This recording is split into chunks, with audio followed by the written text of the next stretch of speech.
Hello everyone, কেমন আছেন সবাই? আজ আপনাদের জন্য নিয়ে এলাম থাই স্যুপের রেসিপি নিয়ে।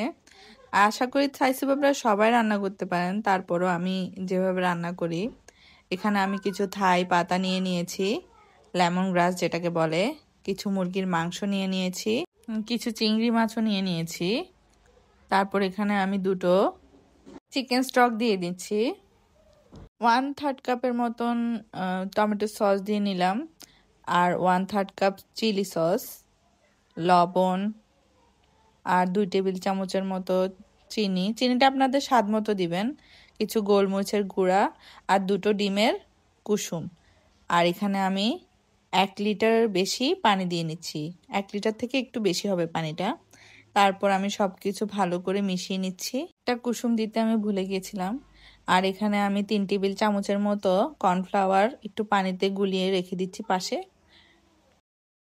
স্যুপটা আমি চুলায় বসিয়ে নেড়ে চেড়ে বলক আসার জন্য ওয়েট করব। বলক এসে গেলে আমি এর মধ্যে গুলিয়ে রাখা কর্নফ্লাওয়ারটাও দিয়ে নিচ্ছি। আমি প্রায় 15 মিনিটের মতো এটা রান্না করব। আসলে স্যুপটা খুবই তাড়াতাড়ি রান্না হয়ে যায়, এটা বেশি কতক্ষণ রান্না করা লাগে না, শুধু মাংসটা আর চিংড়ি মাছ এইসব কিছু হয়ে গেলে আমরা চুলো থেকে নামিয়ে নিব। আর আপনারা এখানে চাইলে মাশরুম এবং থাই আদা ইউজ করতে পারেন, আমার কাছে এটা অ্যাভেলেবেল ছিল না তাই আমি দিতে পারিনি। আমি এখানে অন্থনের সাথে সার্ভ করেছি, আপনারা বাসায় অবশ্যই ট্রাই করবেন।